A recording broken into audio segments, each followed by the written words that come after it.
Welcome to Nintendo Dads episode 564, recorded on January 29th, 2026. On this week's episode, we join the Nintendo Dads on the Tomodachi Life Island. And what do they do on that island? I don't know, but it's going to be crazy and wacky. Jesse, you know what to do.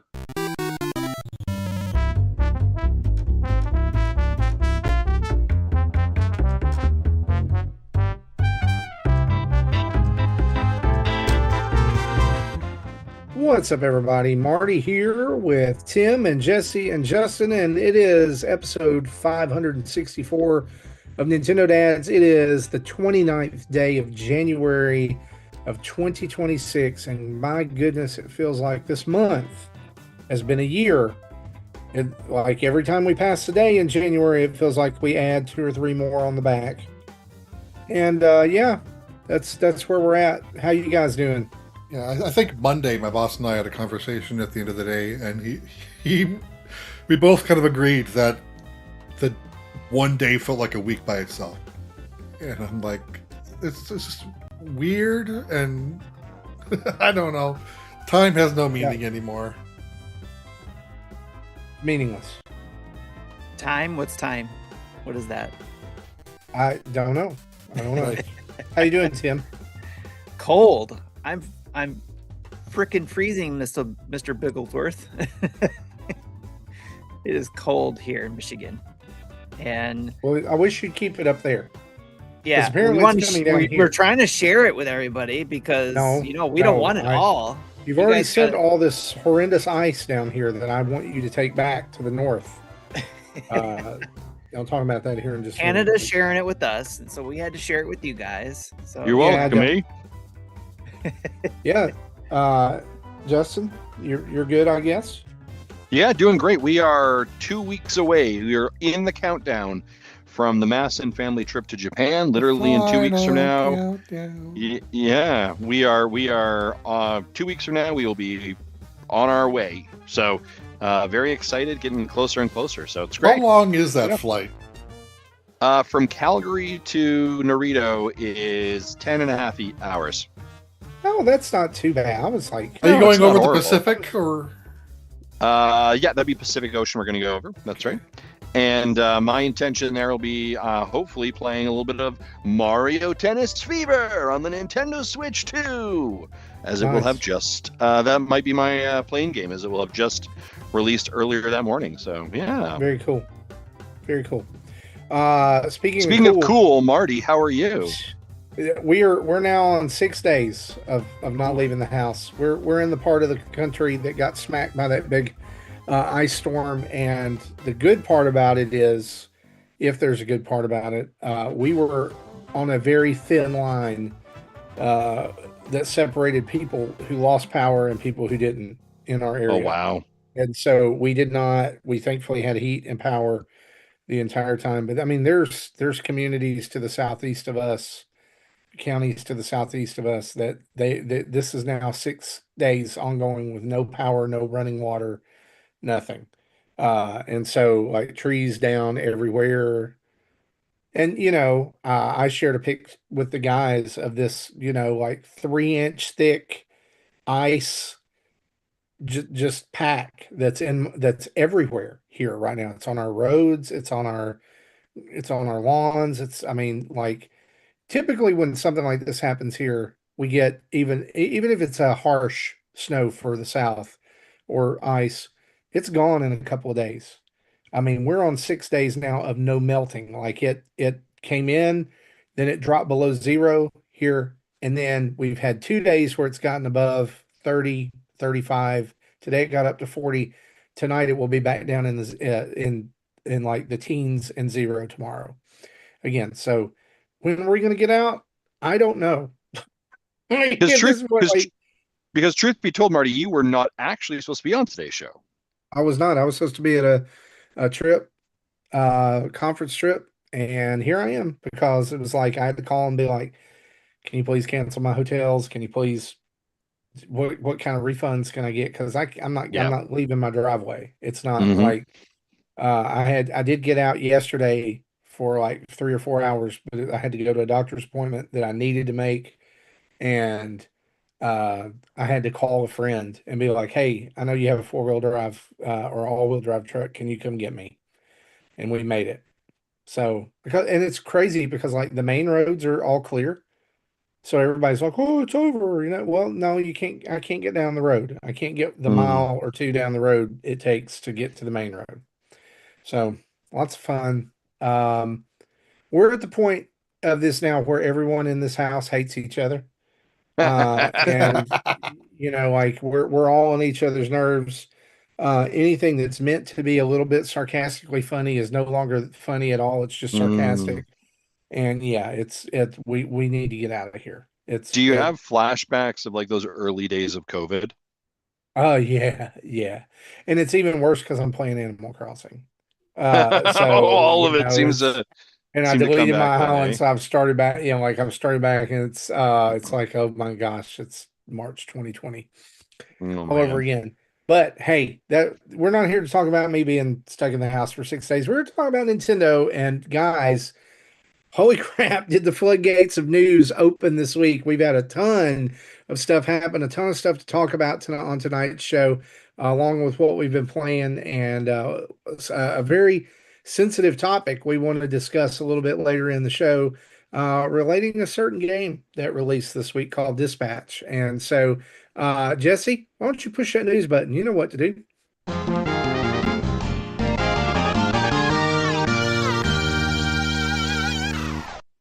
And of course, our show is brought to us each and every week by you guys over at patreon.com/Nintendo Dads, where for as little as $1 a month, you get to join up and be a friend of the show and help us make great content, help us have games to review, help us go places. Honestly, we would not be here if it weren't for everybody who follows us on Twitch or subscribes on YouTube or is a Patreon friend of the show or producer. And so it's a huge thing for you to support the things we're doing over here. We don't take that for granted. And so that's why we give all of our Patreon friends of the show and Twitch Prime subscribers an ad-free feed. Once you get into Discord, there's a way for you to get an ad-free feed to the show. And you can head over to patreon.com/Nintendo Dads and join up today. $1, $5, $10, or $30 a month will give you access to different perks and all kinds of different things over there. You can go read about it. And if you go for the yearly version, you get a month free. That's on us as a thank you to you supporting things over here. And so if you're not doing that, we encourage you to do it. Come pop in the Discord, join in the conversation. Yes, if you're listening and you're like, man, that's gatekeeping, we do that for a reason, because we cultivate our community because we love our community, and it's just become a great place. It's become a safe haven for a lot of people on the internet and that love Nintendo and love video games and love our show. And so we want you to people to be able to get in there and enjoy that in the right way. And so you can head over to patreon.com/Nintendo Dads today and sign up. Or if you're a Amazon Prime subscriber and you subscribe to us on Twitch using your Twitch Prime subscription, you'll get access to that as well. So head over, do it today. Let's dive straight into the news. Today was the big Tomodachi Life. Actually, can we just say we had 2 directs this week? Yes. Right? So it's a double direct week. So we'll talk about Tomodachi Life first. Tomodachi, the new Tomodachi Life, Living the Dream. And we did get a confirmed release date on this, April 16th of 2026. It is coming. They made sure to say this for Nintendo Switch, but also that it is playable on the Nintendo Switch 2. They didn't really say if there's going to be anything at all different about the Switch 2 version. And I just want to... I took that as this is playable on the Switch 2 due to the innate backward compatibility. Yep. I don't think there's going to be a special Switch 2 version. At least not right away. Maybe not even like Mario Galaxy 1 and 2, where it was like, hey, we got a little resolution bump or whatever. What's interesting is on the eShop, it does state untested. Compatibility will be tested at a later date. Okay. Switch 2 compatibility. But they literally just said that it is confirmed play. Anyway. Yep. At least that's let me just say they've got 3.5 months to figure it out. Yeah, Yeah. because I want to say this. I was watching this direct Two and a today, half. and the first thought that I had, I literally was thinking this about 15 minutes in. They're about to shadow drop this today because it looks absolutely 100% done. Right? Like it, I mean, they didn't show anything that looked like it Oh, yeah. needed to Well, I'm like sure go the through art extra style's training finished. or There's probably testing or scenarios. translation or anything like that.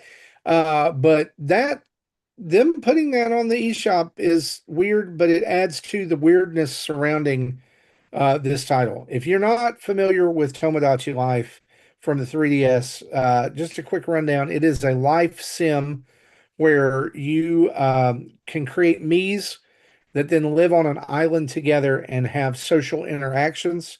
A big part of it is the personality of each me that you can tweak and define as you create those, and that all of the dialogue is fully voiced in this very creepy robotic. It's a text-to-speech engine that is Yeah, so powerful it can run on a 3DS.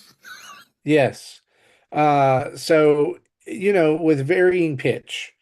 Um, So yeah, you create an island. Different places open up over time as new islanders get there and relationships blossom and develop. Um, Guys, what y'all think about this? For those of us who were able to watch it, I thought it was cute. I don't think it's a game for me. It's because I I wanted to. What, Mitomo? What was that? What was that? The RPG game that came out on this originally on the Metopia. 3DS. Metopia, yeah. See, it made sense in the 3DS because of the camera and the Me Maker and everything involved with that. Hmm. You had a large library of Mii's already, but I didn't want to sit there and recreate Mii's for everybody on the Switch, so I didn't get the Switch version of that. I don't want to do it here either. Okay, If there was a way to gotcha. import previous Mii's, then yeah, maybe.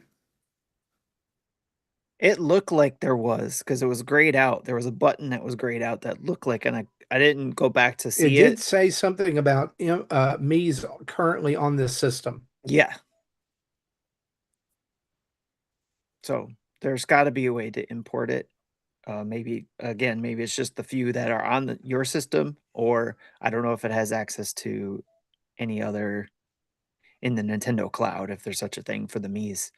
But I remember when the 3DS first launched, I made a T-shirt that I wore at E3 that year that had the picture of my Mii on the front, and the back was the QR code that could generate that Mii. nice. That's cool. Right now, they do not have a like specific website up for this that I can find. Because I was going to go and look and see if they had any. Sometimes there's, even though Well, they do a direct or trailer or whatever, that if you go to the homepage, they always have whatever their featured game. It's this It's on the now, yeah, featured game now. Yeah. so you can click that to go to that game's page. No, no. So you When I did it this morning, it brought me to the direct, not the game page. right. That may Well, now not if you have been click that, updated it yet. goes to where you can pre-order it, and this is yes. going to be a $59.99 game. So you were asking who was excited. I'm excited for this. I'm looking Okay. forward to playing this game. Because it just to me there was a lot of Animal Crossing feels in it when I was watching it. So it seemed like you know, this is the next Animal Crossing essentially until we get the next Animal Crossing.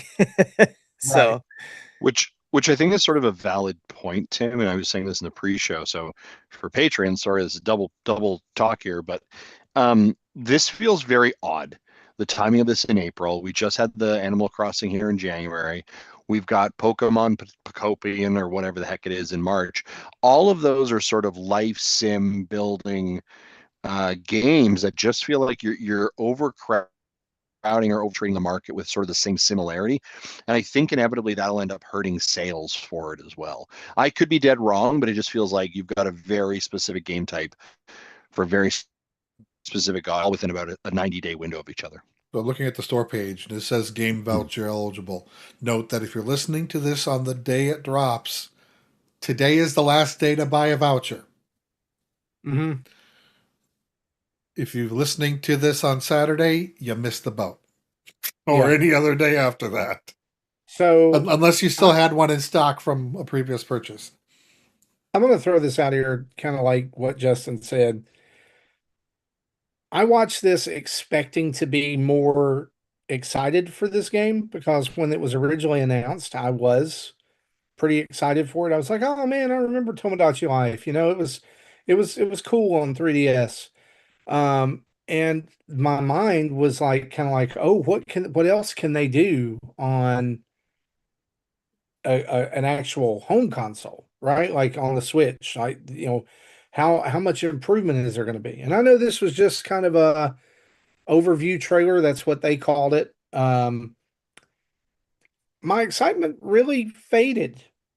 Like I've never watched a direct that's made me not less excited for a game. I have And not Mario more Kart. excited. Oh, The thing is that the problem with this version of Tomodachi Life is there's literally nothing new.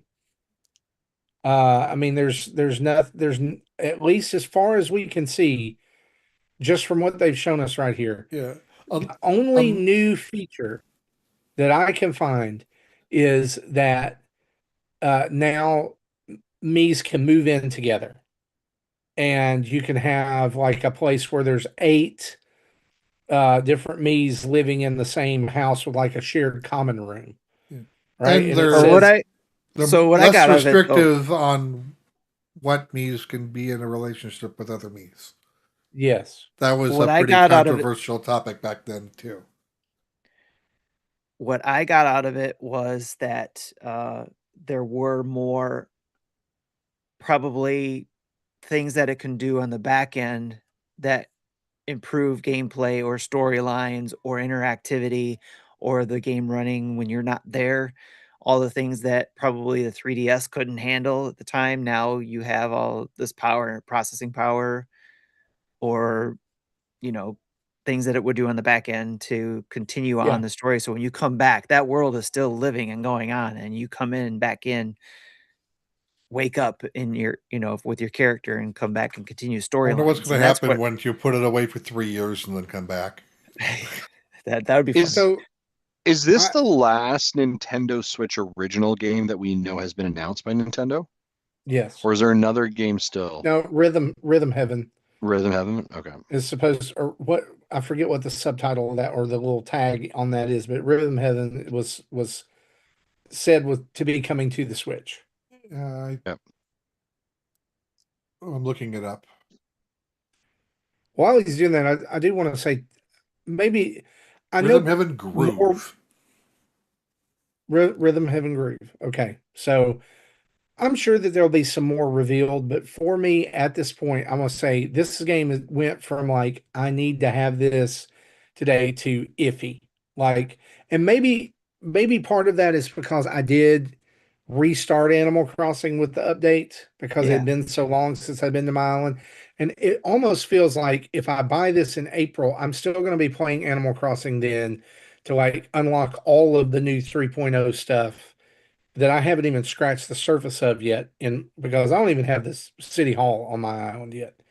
And that's my point. It's going to be a little too samey. Yeah. And that really is my point, Marty, right? Like I think it scratches so much of a similar itch. The audience probably Venn diagram is very high overlapped. And then you throw that onto something like Pokemon Pokopia that's coming out as well, that appears to share a lot of that life sim, build your day kind of activities. I think that in a lot of ways, this feels like catalog padding. Right. And Nintendo knows that they need more games and this will show up and it will sell copies. But I just don't. No one's having a conversation about this game in like 3 months after it's released. So here's a couple counterpoints to what you just said. Pictopia, or is that how you pronounce that game? Pokopia. I have no idea. Pokopia is Switch 2 only. Mm-hmm. Tomodachi Life is Switch. Okay. And also, I saw so much hype for this while watching it live. Really? More so than I did with Tomodachi, the other one. Okay. Poketopia, whatever that is.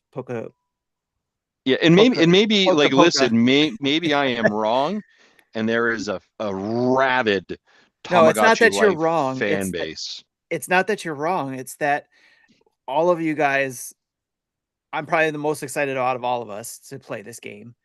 But out of all of us still, we aren't the audience for this. And I think there is that cozy community that is going to eat this up.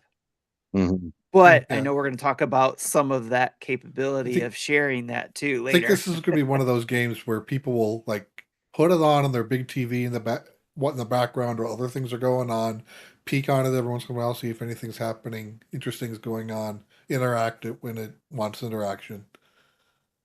But it's Yeah, and it's not going to and it be could like the focus that I put in the Dragon Quest the last 3 weeks or anything. right, like and that. that's what I'm saying too. It could be totally what Justin was saying is like everybody just totally gung hos it for a month, and then after that, nobody's talking about it anymore. It drops off, unlike Animal Crossing, where everybody was playing that and still playing it, obviously. And I think sadly right now the gung hoing it type thing is what we see happening with the majority of games, right? And I don't know if you can brute force your way through a life sim. I think some people did when Animal Crossing first came out in 2020. Yeah. I may have been one of those people. Like I was, I feel like what you got to the end of that first year and it was like, oh, okay, now what? Yeah. Uh, There's another part of it actually, as I was just sitting here contemplating and thinking about it, is a little bit of reflecting actually, Marty, on your conversation about COVID, right, and Animal Crossing, um, and thinking reflectively on like the level of peace that like we all sort of have during playing those games, right? The sort of like the world outside is burning, it's chaos, but something that makes me feel good and makes me feel connected. And I wonder if based on the circumstances within the world currently, if games like this have such a strong need to be there. Yes. And I'm trying Especially to depending on your region. trying to dance around this very effectively. Yes. That the escapism of it may strongly be such a desire that people will absolutely flock towards this. Right. Yeah, it's going to be, it may be that same formula in a way. Yeah. Like it hit with Animal Crossing. So that makes I sense. get it. I mean, I'm not against the game. I just think that like I'm going to need to see some more of it to like now to get me off the median line to decide whether I want this or not. Because again, if it's not more than what was offered on the 3DS for $40, $60 is a steep price. And I'm going to wait to see. Like, I don't know, maybe just the mindset that I was in back then is not the same mindset I'm in right now, where it's like, oh yeah, I'm in the mood for this kind of wackiness, or whatever. I do think there's stuff to do here. I think it will be, it will, there's definitely a cult following for the Tomodachi games. And so we'll just see April 16th. I hope they show us a little bit more between then and now, that would kind of push me toward that, because I mean, there's parts of it that I do like, but there's also, I just went today, I was like, that's it. I'm like literally at 8:22 when that went off this morning, I went, whoa, okay, that's it. The challenge for you though, Marty, is that in April you'll be far too busy with the theater because of the new movie that's coming out. Well, if he's right. still not iced in. Yeah, if I'm still not in the house. That was a great segue though. Tim, did you had one more comment, I think, about this? I was just going to say just the same level of, how it turned you off. I just saw the chat. Tim on. The chat during the game, during the presentation was blowing up about, oh my gosh, this, and oh my gosh, that, Yeah. and Okay. like, oh wow, so and normally whenever I watch a Nintendo Direct, there's all kinds of negative comments or like Sure. really this or really that or Sure.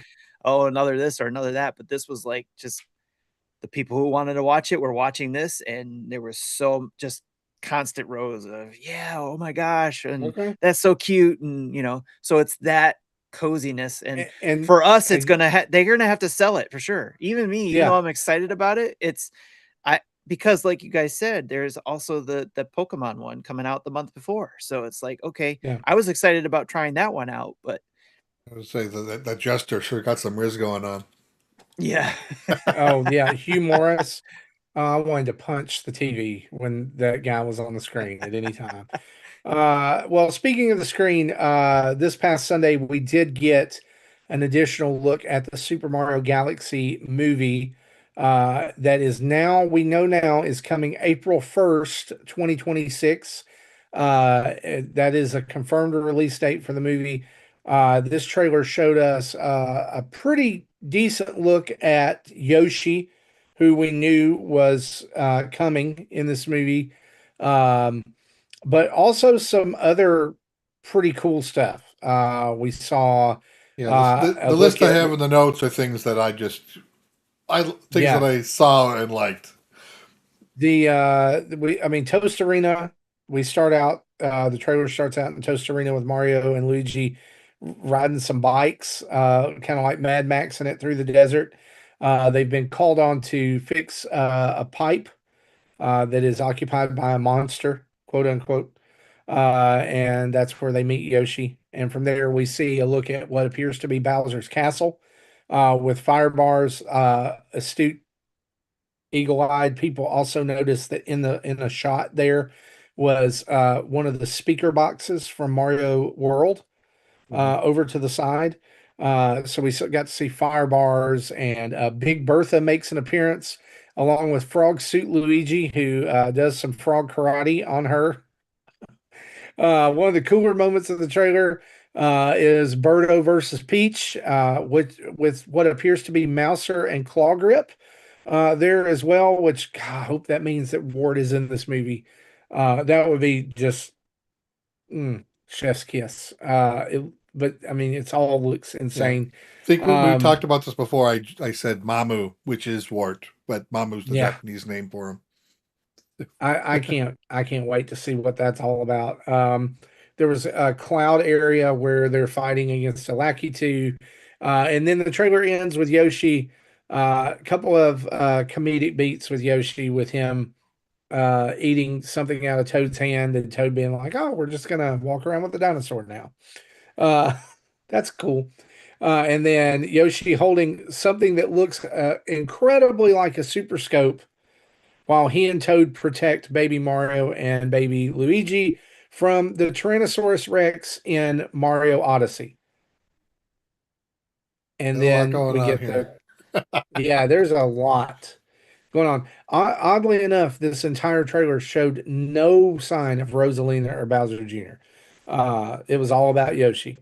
There's also been another clip that has, I guess I won't say it leaked, but it was just maybe it was an international clip or the TV commercial version of it that shows Yoshi in the Mushroom Kingdom.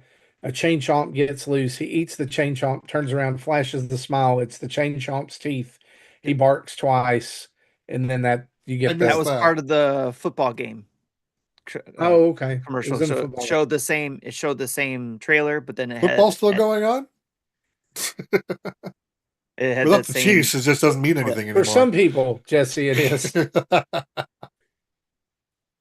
Yeah. So, just real quick, guys, what y'all think? I mean, I was over the moon with this. I love this already. Yeah, I thought this was great. I have no notes. I'm excited for April 1st. Yeah, it's gonna be amazing. Yeah, I'm glad they're dropping the movie on a Wednesday, so we can try to watch it on the first day and then talk about it on our show. Oh yeah, on the second. Yeah. They were nice that I asked them about that, and they did that for us. I thought that was very kind. I think they did that with the first movie as well. They did. So I've already dropped a message to my kids saying, "Hey, who wants to see this with me on an opening night?" No one's responded yet, but I'm sure they will. Technically, if they do it like last time, it came out officially on a Thursday, and they had. I know I saw it Wednesday night. I saw a late screening of it Wednesday night, like in advance. So you're saying night this might before actually screening. be late And so Tuesday? I wonder if it's going to be Tuesday the 31st. That'd be even And better. they try to back it up to catch that whole week of revenue. I mean, I don't know. Also positioned in a very traditional kids money making movie time slot the week before Easter, when families might be going out to the movies or going out to eat or doing something special. Great time slot for that. So yeah, we will come back to that as this movie gets closer, and I'm sure we see more teasers as well. And speaking of teaser, I would be remiss to mention that Nintendo also had another, I guess, large presentation this week as they finally did an overview for the Virtual Boy that is coming out on February 17th for NSO subscribers. They also showed what games will be available at launch, as well as features, including suspend points, which I guess, are pretty rudimentary now for NSO, rewind functionality, adjustable controls, and being able to change the display colors coming at a later date you can pop out the lens. Yeah, I was a in the little plastic version. disappointed that they're using a physical red filter in the default unit. And so that's interesting, right? Because what happens when you pop it out at this point? Like if you get this unit day one and you pop it out, is it still red or is it already a different color? I imagine the display will be white for the red filter to show red. So it will be white until they give the ability for you to actually change the color to white. That's to interesting. Yellow, green, or a true red. Or maybe you can choose any other color. Who knows? They didn't. Maybe. They showed. Yeah, they showed green, they showed yellow, they showed white. I was hoping that there would be maybe like a blue or something that would be a little more not as bright as some of those other colors that it showed. At launch, the following games will be available: Tellero Boxer, Galactic Pinball, Red Alarm, Golf, Virtual Boy, Wario Land, 3D Tetris, and The Mansion of Innsmouth, which looked to be a Japanese only title up until that one did not now. come out in North America originally. Yeah. Then upcoming titles already confirmed include Mario Tennis, Mario Clash, Jack Brothers, Space Invaders Virtual Collection, Virtual Bowling, Vertical Force, V Tetris, and the previously unreleased D Hopper and Zero Racers, which I'm seeing is a entry in the F-Zero series. That's what I'm reading. That's what I understand. Yes. Yeah. Very interesting. So Virtual Boy was what killed Nestor's Funky F-Zero. Bowling. No Nestor's Funky Bowling. People also thought that this maybe meant that there was a Mario platformer that was supposed to come out on Virtual Boy. That gave some hope that might be one of the unreleased games in the future. If it was close to completion, I'm sure they give it to some intern to try to finish it. So sure. Did this overview get anybody off the fence or make anybody want Virtual Boy? I think it actually did the opposite effect for me. I turned to being like, no, I don't think I want this. Yeah, I don't know, and I have been a fan I've sort of wanted a Virtual Boy as part of the Nintendo sort of lore and history of it. But as I watched the games being displayed, I was like, yeah, I don't think so. These look horrible. Why would I be? The games in general are not great, but I'm a sucker for legacy hardware. So I've was in on this when it was originally announced. I still am. Yeah. Okay. Tim? Same. I was in on it already because I'm a sucker for that same stuff too. Especially because I didn't get it originally. My cousins had it, and that's how I got to experience it. But definitely was going to be a cool piece to have, and then be able to try out what I didn't get to play. Will I continue playing them? I don't know. We'll see. Yeah. Yeah, I say all these things with Brothers most of all. Yeah, that one did sound interesting too. I say all these things with sort of a statement that I will likely still end up picking it up. I know me. Okay. Well, yeah, I've already got my $100 goggle set pre-ordered. Yeah. I even got the cardboard one too. Can I ask a question that's kind of like the elephant in the room about all of these games? Mhm. Sure. I don't know if there's an elephant in the room in those games. That's Mario Wonder. I've seen other people ask about this, and I wonder it too. They showed perfectly emulated versions of these games on the videos without having to use a Virtual Boy hardware, cardboard, or plastic. Why can I not play these without that? Money.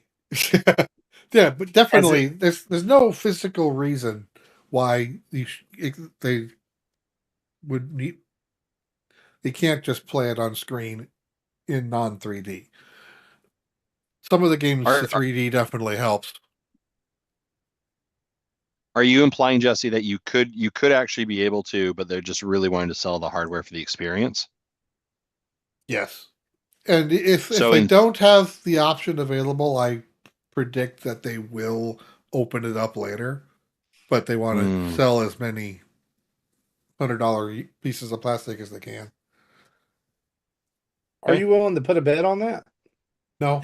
Oh. Marty, your claim is that you believe that when it launches day one, you'll be able to play it like normal? No, I don't. I'm wondering why I can't. Because I understand that they can't be like, all right, everybody put on your YouTube 3D glasses and watch this Virtual Boy trailer. That they have to show the games in some shape or form running on the, because there's a Virtual Boy emulator today. In fact, I remember seeing a video several years ago.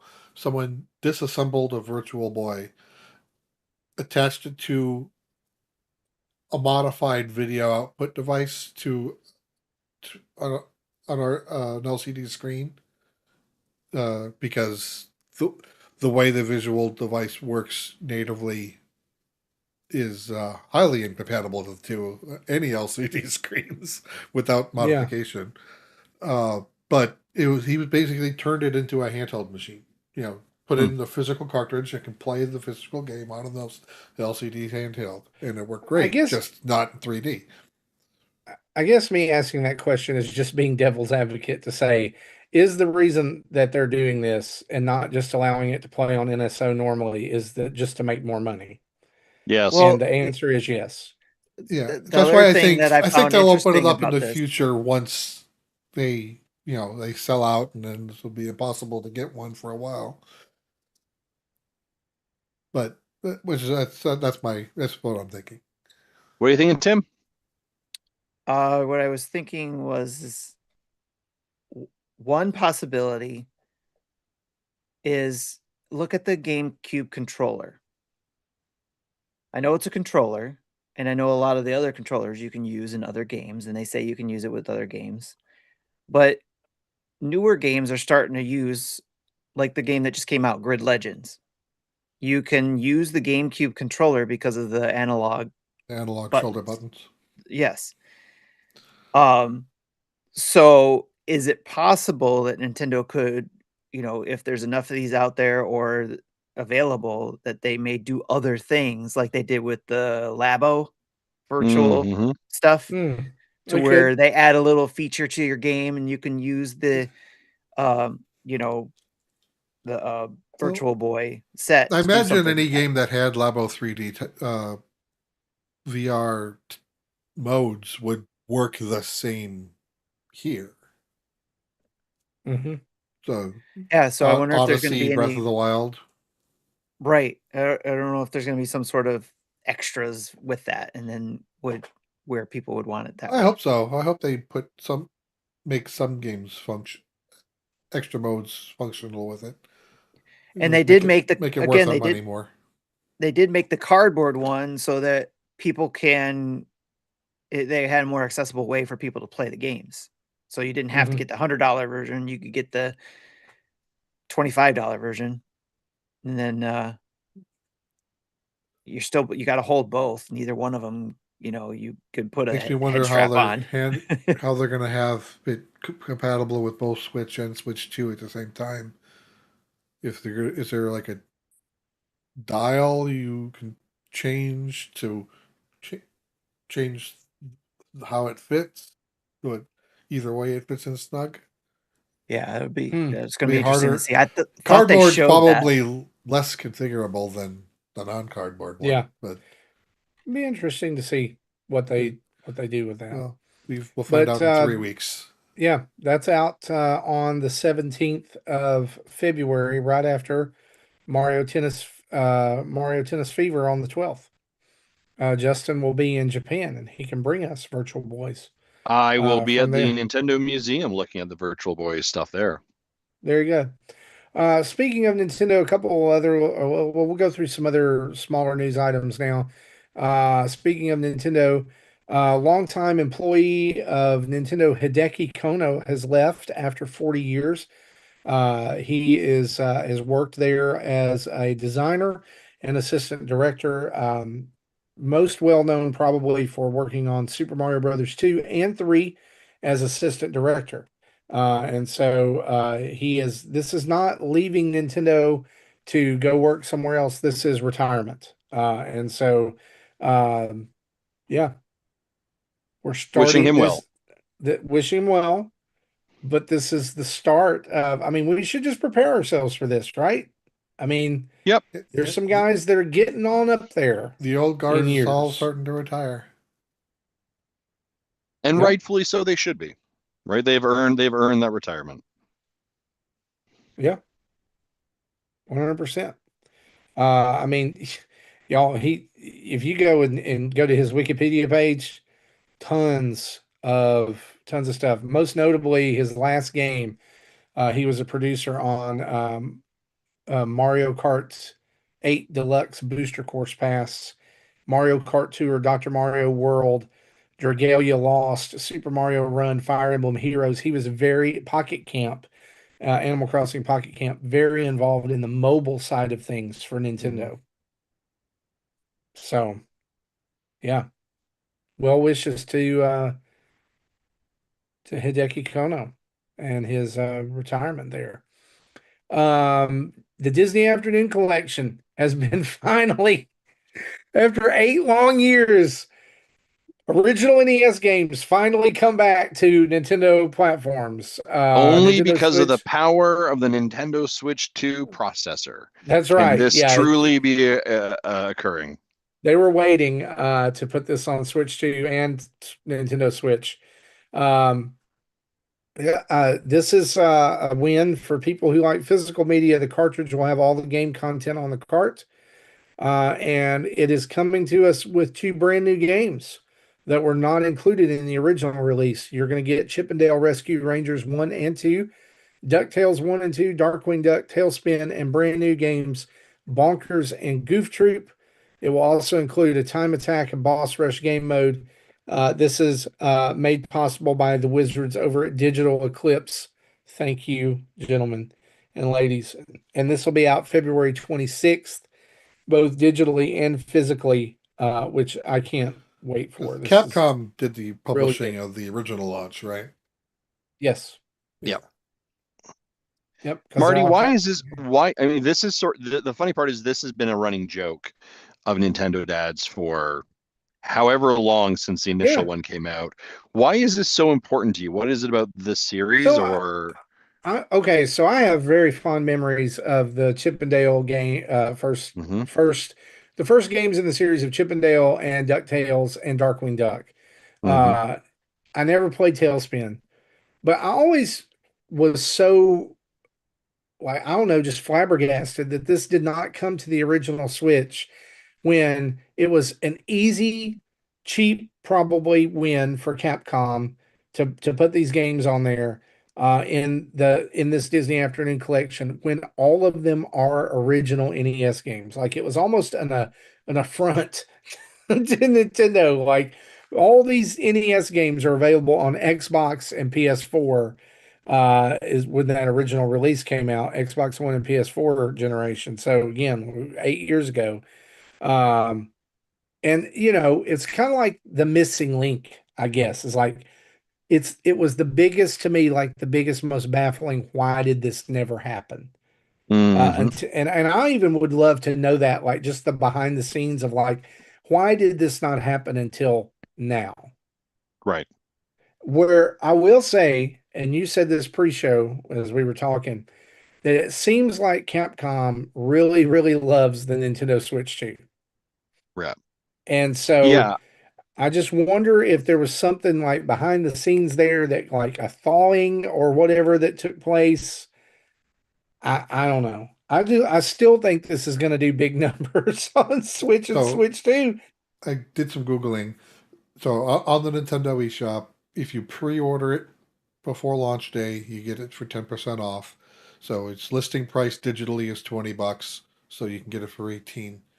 Apparently, I'm seeing the physical version, both the Switch and the Switch 2 version, physically available for pre-order on the Atari website for $30, but the physical version doesn't ship until end of May. That's not uncommon for physical versions of games sometimes, is that they're, especially when they're not a big game. Yeah.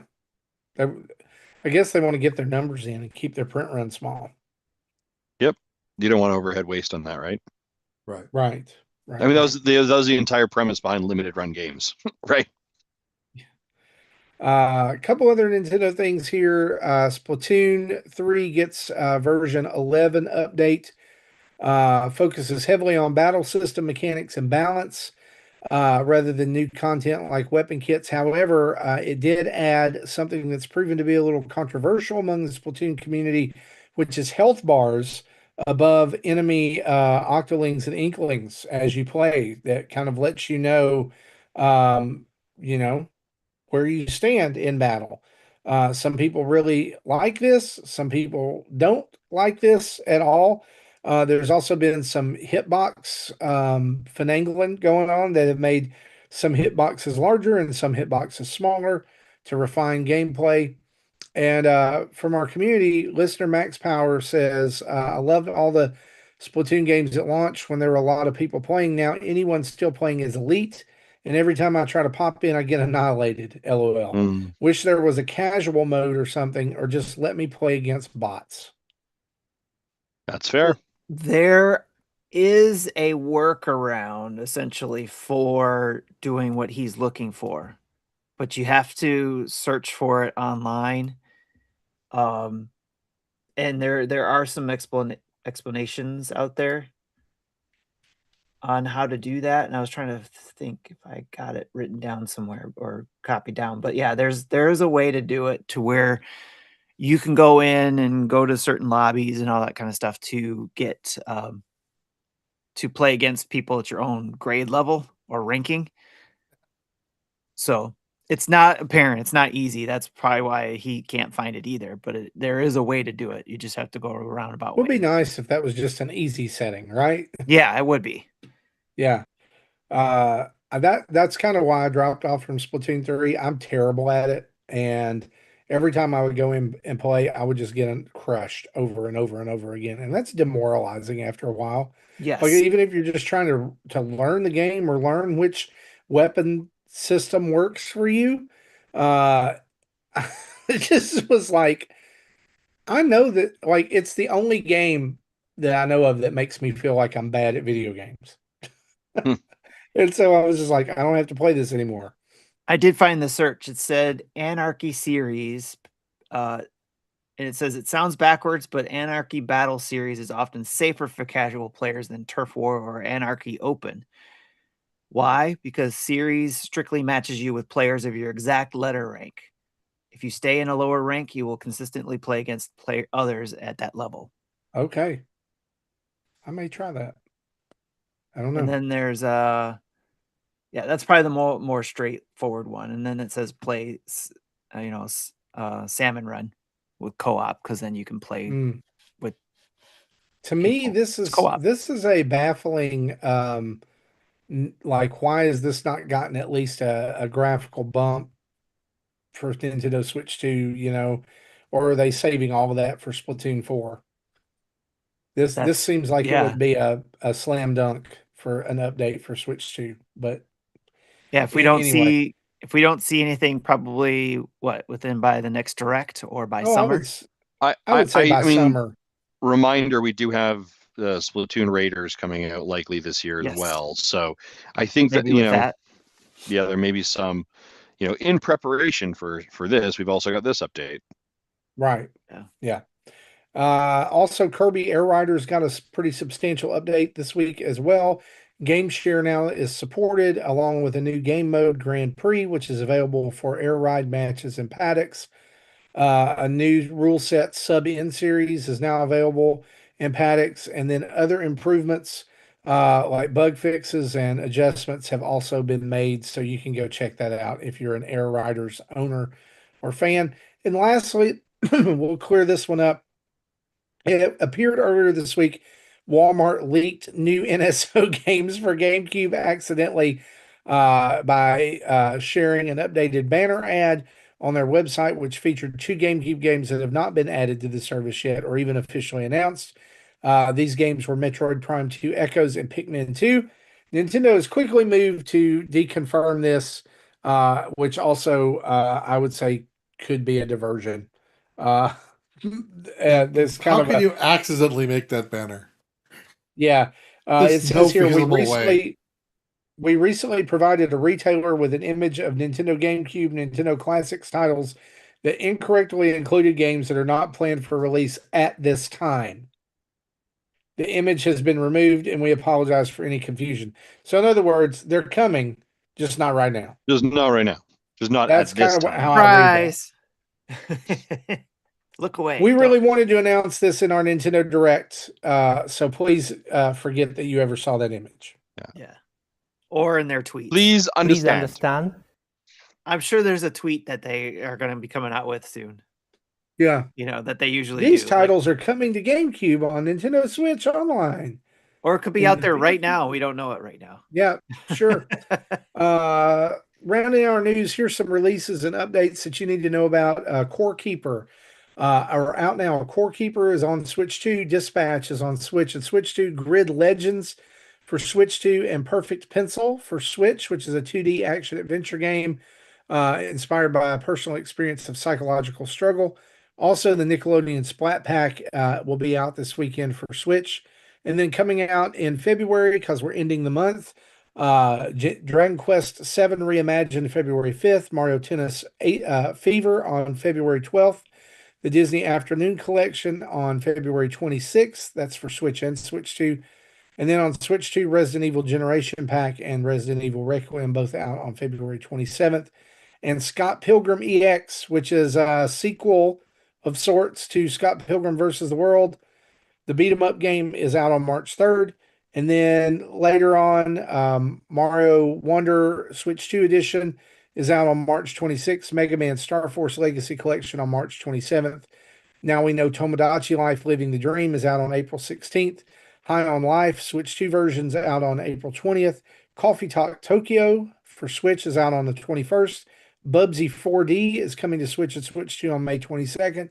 And 007 First Light will be out on Switch 2 May 27th. And then also still out there, South of Midnight, Indiana Jones and the Great Circle, Fallout 4 Anniversary Edition, The Adventures of Elliot, The Millennium Tales, and Mina the Hollower all have 2026 release dates. And hopefully we'll find out something about those in the rumored Nintendo Direct that focuses on partners, which is rumored to be next week. But we'll see. Right? Right. I mean, Justin, Allegedly. none of your business senses are tingling, all right? Yeah, I mean, here's what I'll give you, right? Which is, in the last little bit, Nintendo has appeared to be clear in their docket. They have taken things that could have very easily been direct fillers and have released them, right? Whether it was the Mario Wonder update, whether it was, I mean, Tamagotchi Life, sure, I guess it can have its own direct. So it just feels, and we've seen some significant updates on games in the last little bit too. Feels like they've been making some room, cleaning their docket, I think, for a big direct. Listen, here's the deal. No shocker. We should be anticipating a direct in February, right? It's January, February, and we've which we seen typically them do always this get it. before. Yeah. So, and whether it is a partner direct or other direct or mainstream direct, I kind of said in the pre-show, I think it is a partner direct next week potentially, and I think a week following that is a regular mainstream direct. Yeah. So I mean, Yeah, because Nintendo Nintendo's has running out definitely of games that they've announced. Yeah, but they've got a pretty good, like, as Marty just went through the list. We know a lot of games that are going, right. We are fully aware of it. Nintendo first party released games. Yeah, Nintendo first party. We do have to get a little bit more insight, a little bit more clarity about what's going on. I would say even whatever we're going to end up seeing, right, in this mainstream direct is not going to be probably your September, October, November game. That will likely be held for the June or July direct, right, where we kind of get that blow. Again, Nintendo's strategy, remember, is they're going to show you the next 3 months, right, with maybe a teaser here or there of this you'll be playing later this year. But traditionally, it is a 3-4 month kind of window that they're going to be looking to give you, so that you're aware of what you're going to be playing. So I think that's their strategy. I think the big question mark around all that is, and what do third parties have, right? We talked about that beforehand. Could we finally see Xbox showing up? Are they finally talking? Capcom has been a really big partner with them so far. Do we continue to see that? There's a rumor right now of 2 weeks ago, Monster Hunter Wild was in the code, right? How far after the release of the first Final Fantasy VII game will they, before they announce the second one? Rumor is that's a July game potentially, or like remakes of July. Square Enix obviously friendly. Do I think we're gonna see Claire Obscura? No, I don't think we're gonna see that one right away, but I think in 2026 we will. But yeah, that's my thoughts on these things. Okay. Well, guys, that rounds out our news, and we've got something we'd like to discuss. So let's do it.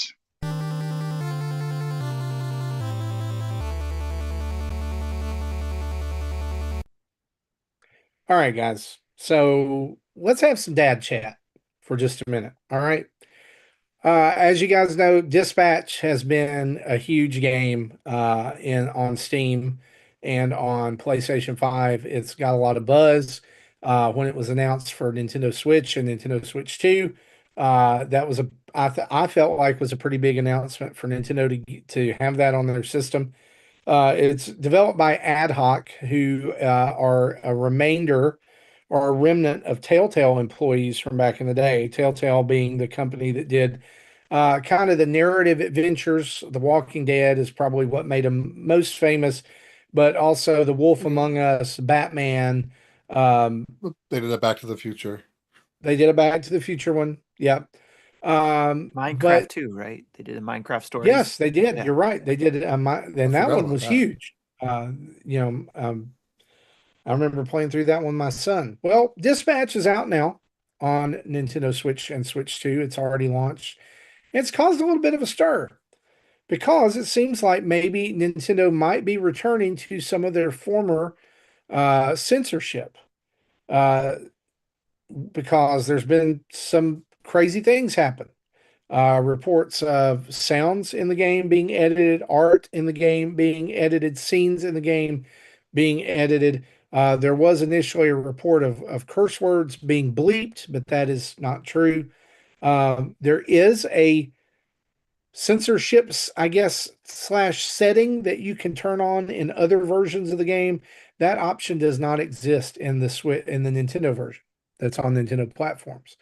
The developers say that they worked alongside Nintendo to ensure that they met Kyoto-based or met criteria that was suggested from the Kyoto-based company, but claimed that the core narrative and gameplay experience remain identical. So why are we bringing this up? Because not only is that being censored, but it seems like censorship is also coming to Tomodachi Life Living the Dream. Because today, when the direct happened, Nintendo was very quick to put out afterwards that there would be specific image sharing restrictions that would be be enabled from day one. These would be direct posting, image, basically several direct from console sharing features will be disabled for this title, including direct posting of images or videos to social media, image transfers directly to smartphones, or automatic image uploads, automatic image uploads being a feature exclusive to the Nintendo Switch 2. Players can still share content through alternative methods like a manual transfer, switch to game chat, or capture hardware. Nintendo's rationale on this is that the company stated these measures are intended to maintain a, quote, fun and safe environment. They specifically noted the game's quirky and unpredictable nature can lead to what they call out of context scenes that might be misinterpreted or not reflect the game's intended spirit if widely shared. That's half the fun of games like this. Right. So I want to juxtapose this with the fact that if you log on to the eShop right now, you can find today a game called Anime Feet Girls, as well as, and I took the time and I did the work to count this tonight. 190 different listings with the word hentai in the title. Yeah, I did something similar, not to the extent of all of them, but like I picked like the first 10 that showed up. But half of them are rated T. So yeah. Even they're just using the word hentai to get an attention grabber, even though the content is not necessarily lewd. Not to mention the fact that this developer for the Feet game, Red Fables, has now started publishing male and female versions of their games that are in direct view of kids who are on the eShop. They've actually posted 2 more in the time that I searched for them on Nintendo's website before we started recording this. Vampire Girls or Vampire Boys Love Story, Date or Die. Then coming out next week, Sugar Daddy Crush Hidden Hotel Love Story, or Mom Crush Hidden Hotel Love Story. And then out today, Furry Girls Paradise Love and Fun and Furry Pride Paradise Love and Fun. So here's my thing, and I want to say this with zero judgment, okay? Because I know people who know me and know the show, they're going to be like, oh, the pastor's on there and he's talking about censorship. Here's what I want to say. Again, most of those games we just mentioned, rated T. Right, they're rated T. My question is this. How are we going to censor Tomodachi Life and Dispatch, but also allow this kind of stuff to be in full view on the eShop whenever you go to recent releases? How are you going to do that? Justin, I see you rubbing your hands together. One thing to add to that, while Justin's getting prepped to do that, don't forget about other games that do fully nude scenes and stuff like that, like The Witcher 3. Let's just talk about, let's just talk about this. Or Cyberpunk 2077, where your character creation is literally you're creating how large your junk is. Yeah, and let's also talk about the fact that the David statue in Animal Crossing literally has a penis. Yeah. So what are we doing here, Justin? Where are we going? So I need to separate a couple things to start to figure out. We need to separate a couple things. So the first thing I would separate is the hentai stuff on the eShop. We may not agree with it, but I don't think it is breaking the rules around content in relation to nudity. Right? I believe all the bits and the bobs are covered. So I think they are. Otherwise there wouldn't be an M.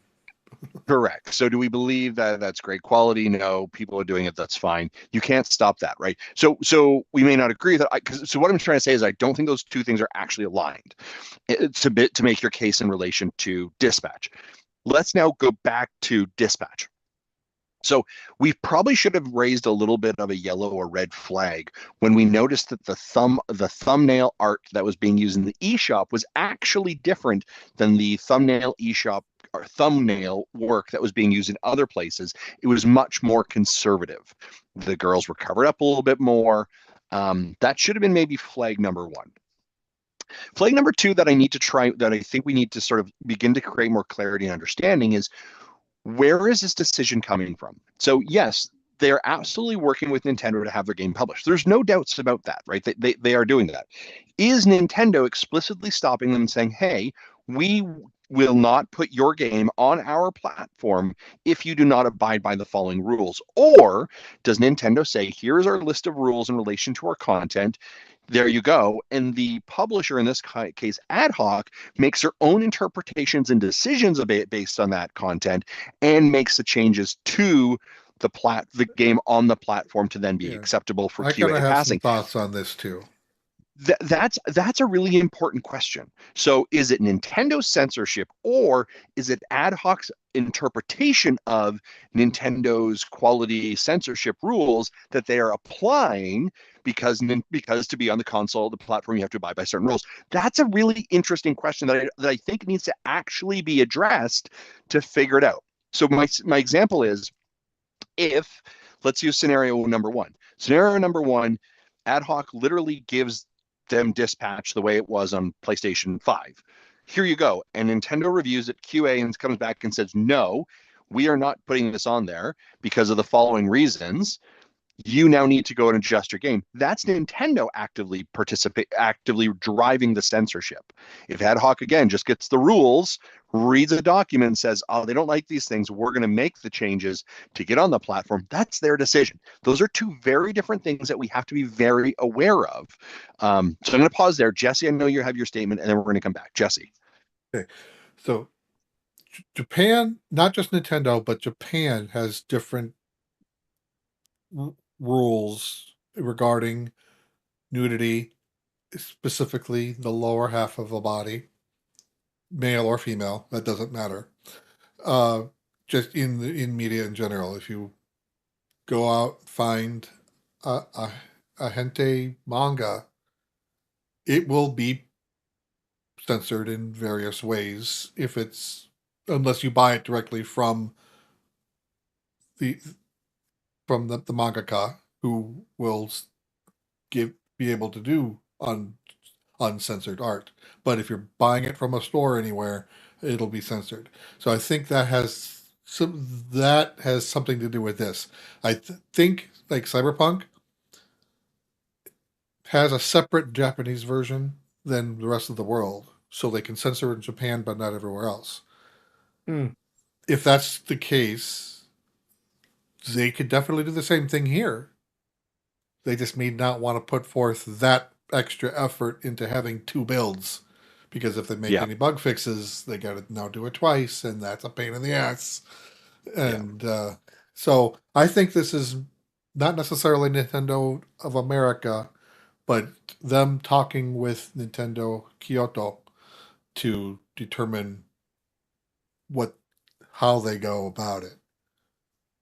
Yeah, it's tough. It's tough to say who sort of had where the decision was coming from. But I will go back to Tim's point as well. Like, we've seen male nudity in other games before. So it shouldn't be. So it was sort of shocking in relation to it. Now, here's the other thing that I will say. My general statement is this: if Nintendo is indeed the company who is saying, I'm censoring the content that you as a gamer are playing, I don't love that. Right? I don't love that level of censorship that comes into it. We're back into the 90s again. Yeah, and here's the other part of it that I would say. So I did pick up Dispatch, and I have played the first episode. And the very beginning of it, it's one of the supervillains, and he's nude, and they go through, it's like a 5-minute fight scene, and absolutely he's flying around, and the humorous part of it is that there's literally a black box flying around with him to keeping him covered up. And if anything, that actually becomes even more distracting, to be quite honest, in relation to it. I was like, man, it's funny because, and by the way, I put the clip in our Discord. You can take a look at it. It's on the Nintendo Discord for Nintendo Dad's channel. But here's the reality of it. And everyone's like, I want my money back. I think they probably should have explicitly said that it was a censored version of it, that to allow consumers the ability to make a decision about what they were wanting to purchase or not. Not saying, and P.S., censoring the male genitalia in this case, and censoring, there's a scene in episode 3, fantasy scene, let's say, some of the sound clips around it. I do not believe, and I will say, I do not believe it fundamentally changes the game. Right? It does not change the gameplay, it does not change the story, it does not change any of that, right? If you are purchasing this game just to see superhero Wang and I don't know what's going on with your life, you need to figure yourself out, right? But fundamentally, it doesn't change the story, any of those pieces. And you can, P.S., go into the settings and decide whether you want curses on or off, right? So there are some options that you have the ability to do for it. I believe they could have released this game, and this could have been a mature game where you have to put in your ID or your password or something, some proof of age, if that was it. Leisure Suit Larry version of yeah. Well, I even think there's 17 plus mature Nintendo 64 game. Right, that there's a separate, like that's why there's a separate app for that. Yeah, they could have put a lot of process in place if they were concerned about it. They did not indicate that, or at least I don't believe they indicated that, and so consumers were shocked when that happened. Right. Yeah. But at the same time, that's I guess it's Nintendo's prerogative, but like. This is a company who is very family centric, who is very worried about the children's experiences, and don't be shocked that like they're like, oh, you can't share weird images in Tamagotchi life. Yeah, of course. How quickly is it going to take for the internet to draw a penis, right? Like, come on. Of course, that's what that is. They know the people, but they also know the audience of individuals who are going to play it. So they are always a cautious organization. Is people making memes of controversial figures, political figures, and making them say things that, and that gets tied back to, look at what they're doing on this Nintendo game, and then you have all this negative press. I guess what I struggle with is just this juxtaposition of that we have a censored version of a game, whether it was the developers perceiving what the level that they could get away with to be, or Nintendo's decision, which were not clear either way what that is. But we have that on one hand, and then we have this just plague of other stuff on the eShop. Like you're talking about the hentai stuff? Yeah, here's the thing. Like if you're scrolling through and it's a picture of a woman's face and it says hentai golf or whatever, like, okay, whatever. But two things pop up. It's like, how many parents have had to explain what anime feet girls is to their kids, or how many parents have had to gotten what's hentai? What's that mean? Sure, but I would wager a majority of people wouldn't be able to answer that question correctly. They're going to do it. They're going to go way off the wall with what they think their interpretation of it is. Whereas the real answer is, it's just another word of saying pervert or perverted. But here's the challenge now. Or an adjective. Once we do that and say, Nintendo, like, you shouldn't have these games on here, now you're creating even more censorship that we are literally complaining a second about, right? And so I do think that it's a double-edged sword, right? So It if is. indeed It if is. indeed you want to be angry about the censorship of there not being any, then you have to be okay that that some things have been removed from some games and their decisions being made, which ultimately in the end we don't want levels of censorship. We want safeguards for as parents so that our children do not potentially come in place. And PS, there are the safeguards for you to be able to do that on your eShop as a parent, and you can activate those things. So those are decisions that you So, have to make. well, for people who may be listening who don't know what those are, Yes. can we explain what those safeguards are? Is it Y- just censoring all teen games, or Well, is it being able you to have cut some of this content out? Yeah, I mean, you definitely have the ability to go in and select what type of ratings that you have your children have access to see, right? You then also have the ability to have blockers so that if they decide to go in the eShop and purchase something, they require your password to log into it.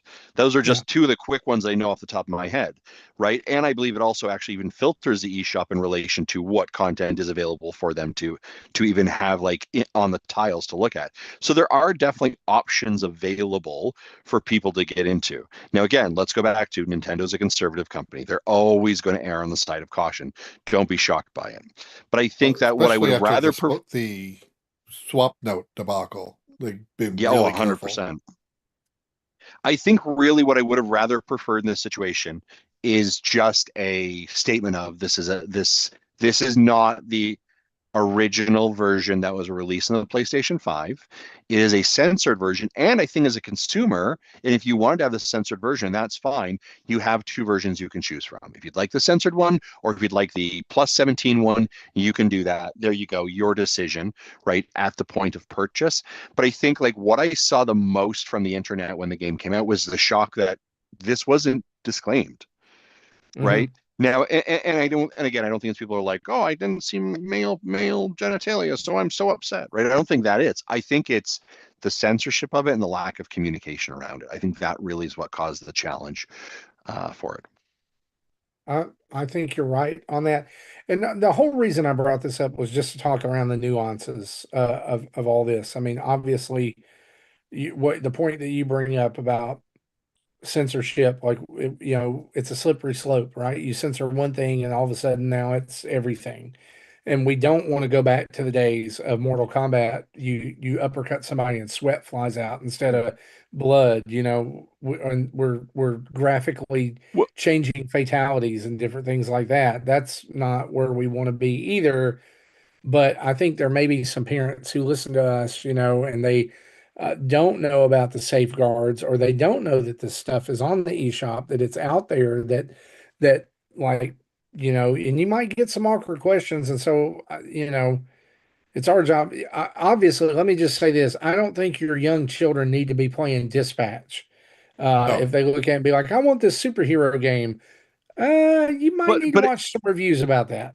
but it is interesting because like off the hop, you I could see why a kid might like it, right? If you look at the art style, Yeah. you get to be you get to be in control of a group of superheroes and dispatch them to save things, and there is that animated kind of cartoony look to it in some ways, which I understand, but it is it's I mean, it Very ultimately mature writing. it comes back to a parent being aware of the ratings of a game. It comes back to, kids walking into EB Games and wanting Grand Theft Auto 5, they're in their 12 years old, and mom and dad are like, okay, whatever.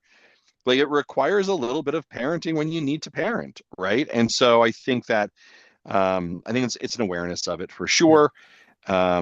I think the other part of it, I was thinking about it as well, is I think especially with, we've talked about the Switch being a more mature device, right? Hmm. A more grown-up device, and then to sort of have this censorship on this very mature and grown-up game, it's sort of like, oh, hold on a second, this feels like And a I think back juxtaposition. to when many episodes ago when Jesse was discussing Doki Doki Literature Club Yeah. with Tim, and how he brought up that there's less, or there's more graphic content on the Switch version of this than the PlayStation version of this. Mm. yeah. So The it's a Switch complete, version, like, the Switch and the Xbox version were not censored at all, same as the PC. But the PlayStation version had censorship on two scenes. yeah. So it's a script flipped for that, and I think just hearing your explanation of it, Justin, I lean more toward this is the perceived content line that we can cross, and so we need to stop here. Mm. So I also saw don't know.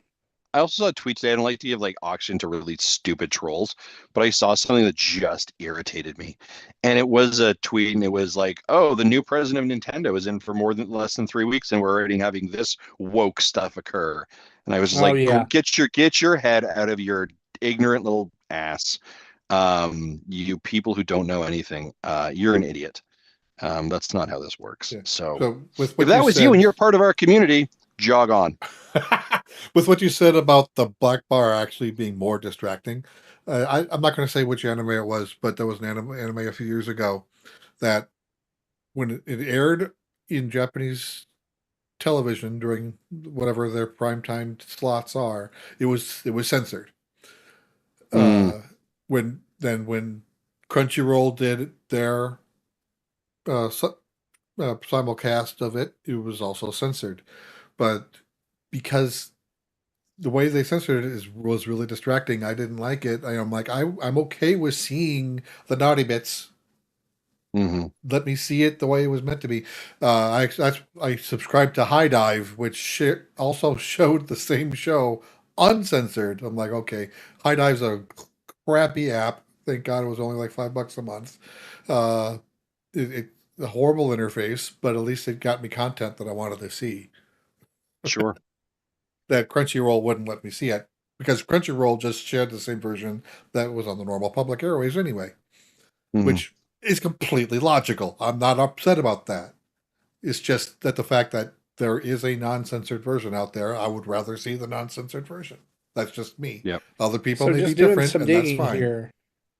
Doing some digging here, Justin. The more I see about this, the more I think you could be right. And I know you love to hear those words, but from the You Dispatch ad hoc subreddit on Reddit, this was a Redditor asked, "Is Dispatch also censored in the PS5 Japanese release?" And the first comment says, "I had a similar conversation in another thread, and it looks like ad hoc made two different PS5 ports for the game, one for worldwide and another for Japan.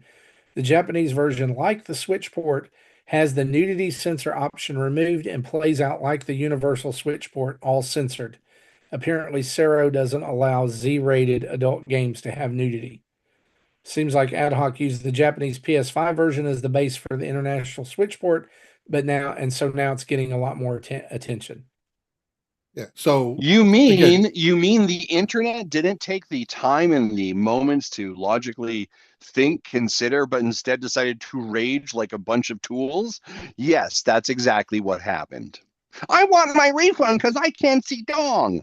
Okay, get out of here. It ruins the story. No, it doesn't. What story are you here for? Jesse, you need to clip that there. That's a soundbite. I can't with people sometimes. Like really? Really? yeah. So This is Totally Nintendo's understand. fault. I can't believe women Yeah. presidents of companies. You're all woke. Get out of here. So You know, it's never mind. yeah. So the biggest go ahead. the biggest thing that I kind of sums up a lot of what you guys were all saying. The biggest things that I am frustrated as a consumer and as a parent is the lack of communication, the lack of consistency, and the lack of choice. Nintendo, I think consistency. I think is the biggest ultimately- part here. Nintendo ultimately put that out there. Whether it was Ad Hoc who put it in Nintendo's hands, it's out there where I have no control over it. This is what I got. That's what I'm frustrated with. I had no choice in the matter as a consumer. My choice is, though, I can say, okay, I'm not going to buy it on the Switch. I'm going to go buy it on the PS5 because I want what the creator created uncensored. So okay, I hear that, but does it really change the story? Does it really change the art? it doesn't. My point is, it doesn't matter. They made that game the way that it was, and they didn't come out with it uncensored. But at the same, But they made a new version of it, so that's their new art. they did, but so they don't. They do that with movies, obviously. After they come out, here's your rated R movie. They come out and they want to put it on TV, they censor it, right? Or if they want a movie so bad to be censored, they'll put it on Angel Network or whatever, and they'll have it heavily censored there. But that's then becomes a choice. Well, okay, I can go watch it over here or over here. But now it's like, what if I only have the Switch and I was excited to get Dispatch? Now I am getting a censored version of it. I understand that I want the control of it. I want to be able to use the parental app. Yep. I want to use the parental app to say, I don't want this game to be accessible to my child. Undo this. I would love it if actually there was even smarter way to do it, to where, okay, a certain age range gets that censored version, or a certain age range that doesn't have to worry about that gets the uncensored version. Well, now you're talking about two builds within the same region, which is even worse than two builds globally. Well, that and now you're telling me what I can and can't give my kids. Who do you think you are?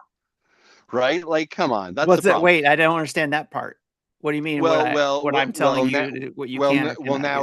What I'm saying is, now if you're like, well, I want a 12-year-old to get this version, and you're like, and the parent is like, well, I want the choice. I want that choice to be able to, if I have as a parent, the parental control to do that for my kids, then let me have that.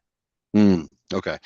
Here's the thing, and I actually think with you, I kind of agree with this. I would have loved to just be in the accessibility statement, right? Like, hey, if you don't want nudity, click this button, and the black bars come up. That cool, right. Awesome, because it does this. It literally says, like, do you want cuss words beep, yes or no? Choice. Like, no, I'm okay with it. I'm okay with cuss.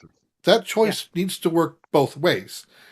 If you have the bars on by default, we have the ability to shut them off. Fine, I'm okay with that. But it's the fact that we don't have the choice here. So I was on the fence buying this game before. I had the chance to play it on PlayStation when I was a PSN subscriber. I didn't take it. I'm no longer a PSN subscriber. So if I either have to resub or buy the game, either way. But if I do decide to buy the game, I'm going to go play it on the PlayStation, just because, again, my preference. I don't have kids I have to worry about. I'm an adult. I can do what the hell I want. I want to play a version that would be uncensored. I want to see the creator's intent. I listen. Here's the deal. I've played it. I've enjoyed it. It's distracting for the box. I think it's silly, but the core essence of the game, the story that they're telling, is fantastic. And I don't think it takes away from that experience. It's just an odd creative decision. And that's good to know that it's not taken away from it. Obviously, I'm still going to be playing it. I want to play it on the Switch. Yeah. And I'm playing it the censored version. I'm just arguing for the point of, we need consistency. There should have, like you said, the communication should have been upfront about it from as soon as they announced it, practically, or at least a presser from Nintendo or whatever, somewhere out there before, when we were going to pre-order it. And then the choice. I would say that they knew the backlash, and that's why they didn't say anything. They knew that there would be pushback, right? So part of the marketing, right? Why say it? Yeah. Well, I think if they put out a version for Japan and the version for the rest of the world, we wouldn't be having this conversation. Absolutely. Right. Absolutely. And so why are we talking about this again? It's so that you, as a parent out there who maybe haven't researched this or haven't thought about it, or maybe this game is not even on your radar, or the games that we've mentioned on the eShop are not even on your radar. Maybe it's just like, it's a little tip. It's a little clue. Hey, some stuff's out there. You may want to check into it. Maybe you want to watch what is coming across. Maybe you want to download the parental controls app and do some finagling in there. And if you are there and you're like, I don't know how to do that, I don't know how to use this, why don't you email us at Nintendo? You can email us at nintendodads@gmail.com, right? We'll do our best to help you with that. I feel like that's like what one dad would do for another, right? Or a good parent would do for another. And so it's not going to stop everything, but it like, why not close as many doors as you can, right? Like if a draft is getting in the house, close as many doors and windows as you can to minimize it. And so it's a weird anomaly, and maybe hopefully we won't see more of that as we go on here. Yeah. On So Switch another 2. funny thing that this whole thing brings to light is I didn't even know there were scenes like this that could be censored. The game's been out for 6 months, most of a year already in other platforms, and I didn't know about this. So November came out in November, so it's only been out for a couple. I'm talking about even back on PlayStation too. Is it? I know it only came out in November. Really? Yes, I thought it was up because longer than that. It didn't make any of the Game of the Year. Okay. It didn't make the Game Awards cutoff. But yeah, so I didn't even know that it had things like this. But because it's censored, and it's bringing everyone's conversation is now on the topic of it. I'm like, okay, well, that now everyone knows that there are scenes like this, where before it was kind of a well hidden secret. Unless you actually played the game. It's actually October 22nd, and then it came out every week. Yes, that's right. Thank you, Marty. It came out every week. I knew it was a weekly thing for each consecutive weeks. But yeah, a very interesting release schedule for that. I just thought it came out earlier than that. All right. Well, guys, if you've got any comments or questions, you agree with us, disagree with us, want to yell at us about it, whatever, NintendoDads@gmail.com is your place to do that. Or you can call in and leave a voicemail with your opinion on this whole thing at 929-25-NDADS. That's 929-256-3237. And we'll play your voicemail on the show, and we'll address your concerns. We may even censor it. Who knows? Yeah, we might censor it in weird places to make it sound like you've said something that you didn't. Who knows? Well, hey, we're going to round out this Let's Discuss section with the final round of Jesse's Guess That Arcade Music game. Yay! Justin's ready. Justin looks thrilled.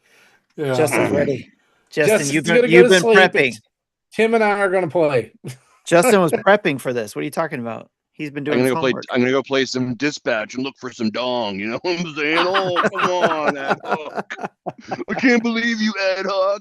Creative rights. The game's ruined. I want my refund back. I only bought it for weird superhero dong. Write that down. That's go watch. What's the superhero movie that was in The Watchmen? There you go. Yeah. Watchmen. Yeah, there you go. Ironically, actually, as I think of that, the scene is actually really, really closely related. And again, folks, if you're in the Nintendo Dads Discord and you are interested, I did actually do a clip video of it, of the recording, and it is in the Nintendo Stuff channel, I believe. So you can take a look at it, and it is funny. It's quite enjoyable. It's probably even more hilarious, like you said, because of that. Yeah, it is. Like, if you're like, I wouldn't have even. You just drew attention to it now. You just see this black box moving all over the place on the screen. Also, I was like, there's some poor video or some poor designer had to literally like bring it over every single spot. Yeah. All right. So this is the last 5 games that I have prepared. What are the words? I moved my files. Okay. So last week I hinted that this game is practically a gimme. So it's probably gonna be the hardest one for us. Yeah, I hate it when he says this. So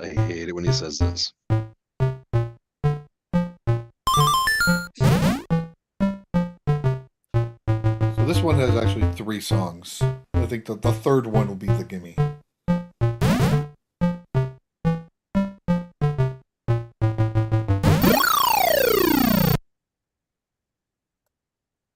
Oh. Oh. I'm supposed to DM you, right? Yeah, I know what that is.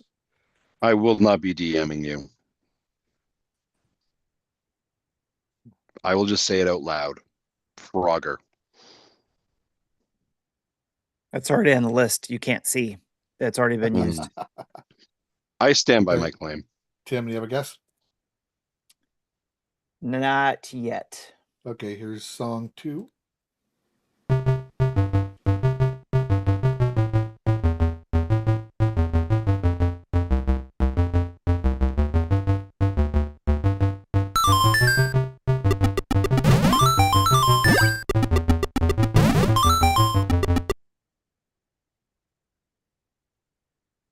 This is frustrating because I recognize it, but it's not clicking with me right now. There was a sound in the first one that I think gave it away for me. Okay. That's why Well- I'm sticking by my original guess. Okay, here's the third song, which again, here's the gimme.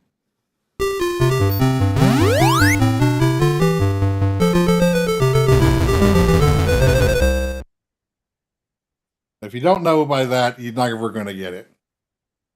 I will never get it. I'll play it again. No, I don't think it's necessary.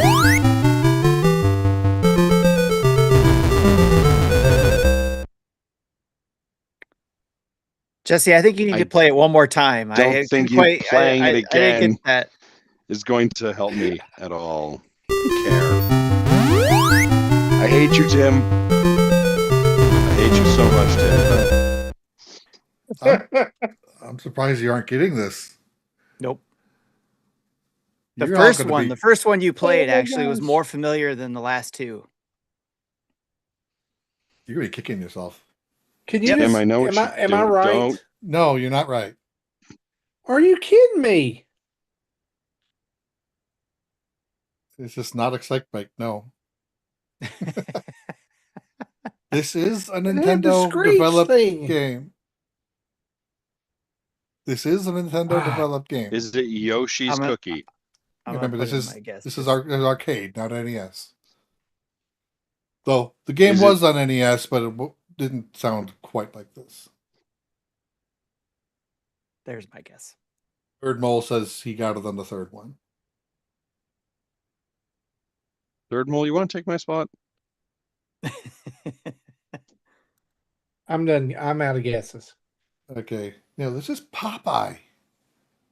Okay. That was I swear Popeye. that sounded like. Popeye the Sailor Man. I guessed Popeye last week, and so my answer still holds true. No, that's not how it works. Nah, isn't it though? Okay, so these I think are going to be more difficult, but Oh, good. so we might have a. Okay, we'll see how this goes. Here's song one. We're doing 3 of these, right? 5. Shut up, Tim. It is. It's 5. He's got 5 left.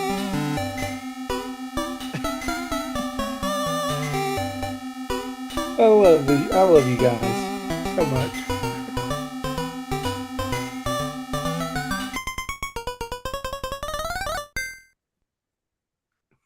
Did I miss a production meeting where we approved these ideas? Yes, you did. I think we approved this 3 years ago, and it took me this long to figure it out to actually do it. Oh wait, that's okay. It's already been guessed, so I can't. That's not.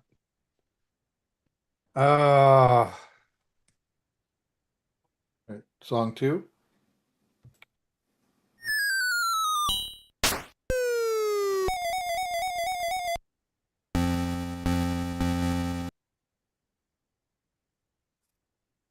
Okay. Marty looks like he. No, E.T. no.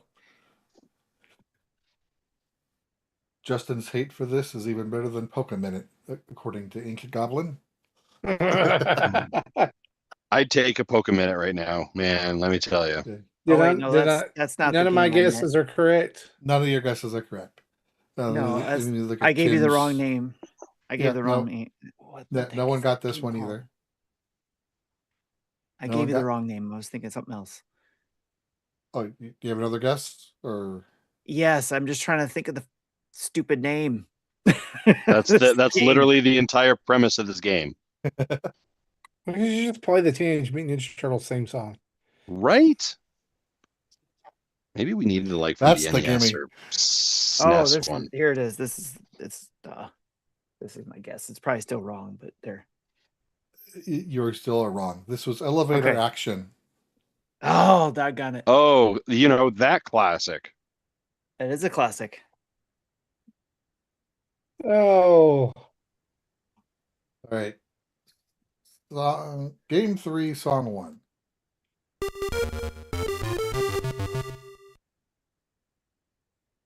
Double Dragon.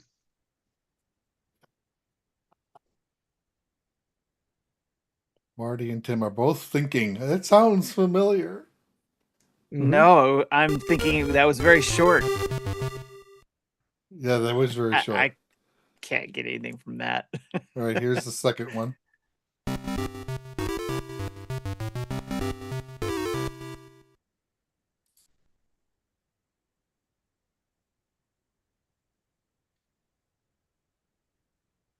Yeah, there isn't a lot going on in this game. That's like most of the music right there. I have no clue. Gosh. This one did have No an clue. NES port. Oh, a port. Huh. I like how you say that like that's changed the game now. Oh, port, you say. Again, these songs came from the arcade original still. I don't know. I give up. Yeah, this was Tim, what Arkanoid. about you?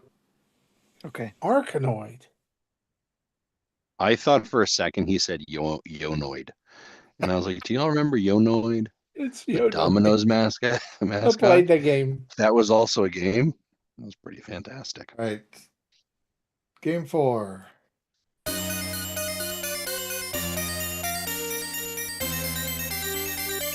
I know this.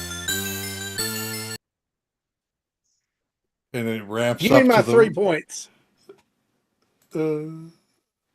Okay. Tim? Nope. Oh, Tim. Oh my gosh. I was obsessed with Even this if game you as a don't know kid. the game, you know that song, the way that song ended, it's leading into something.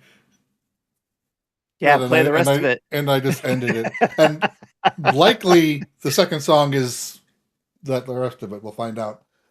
Okay. It is.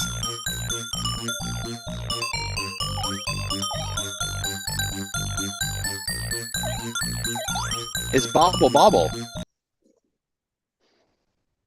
It's Bobble Bobble, right?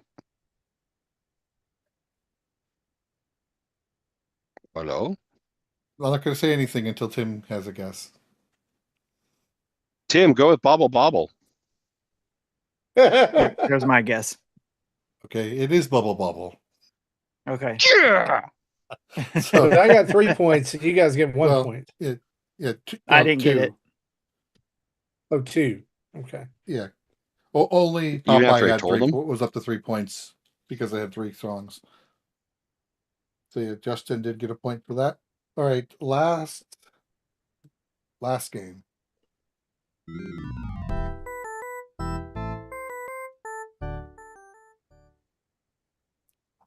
You don't notice it when you actually at an arcade because it's normally you can't get the left speaker versus the right speaker, but on the headsets, we're like, wow, that was cool. I'll play that again.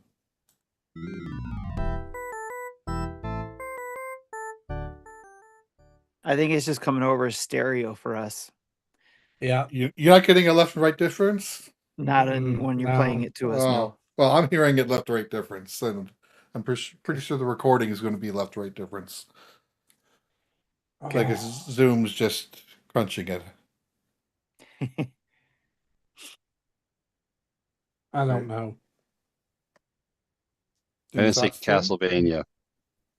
Symphony of the Night. The arcade Arcade from version. the 80s. Correct. I stand by my claim. Is there a second one for this? There is a second song. I was waiting for Tim to. No guess. Okay, here's song 2.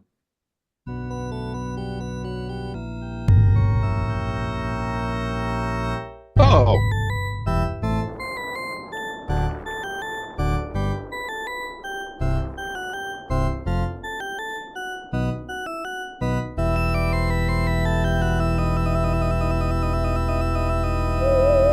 Can't see why you say Castlevania.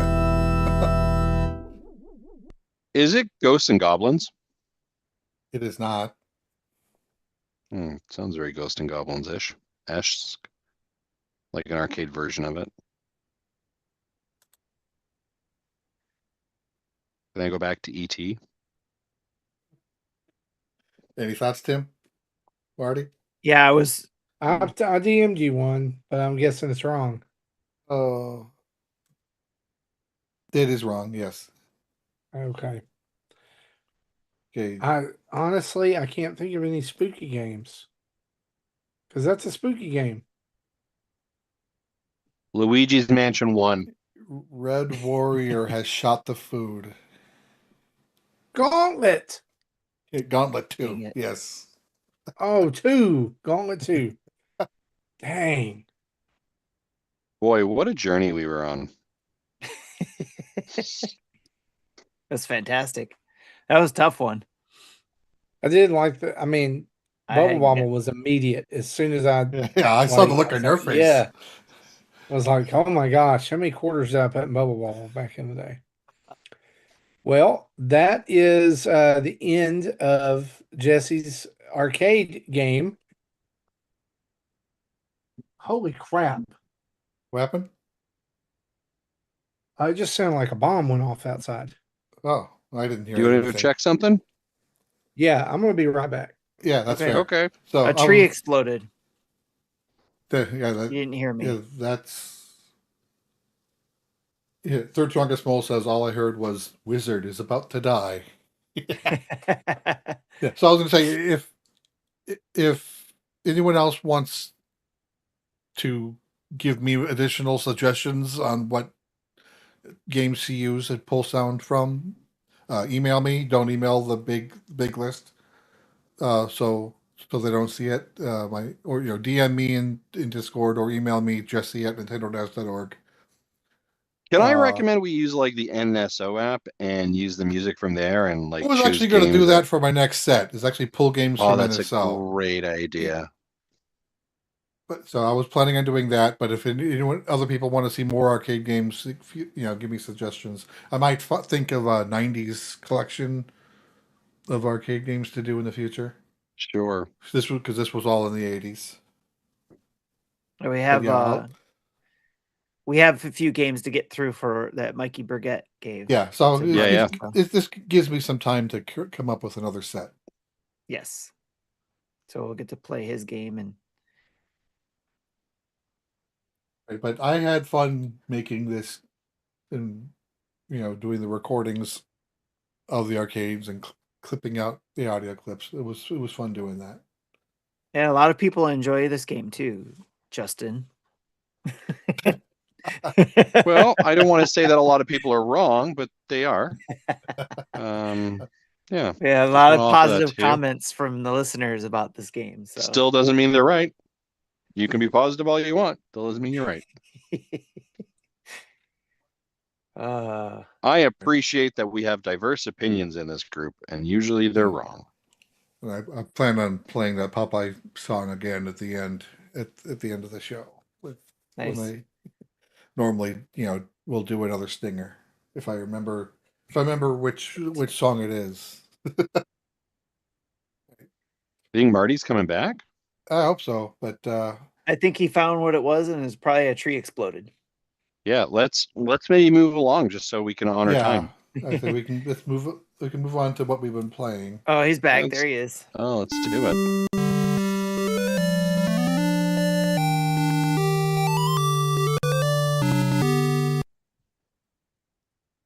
All right. So what you've been playing, Jess? Well, before we get started, Marty, what did you find out?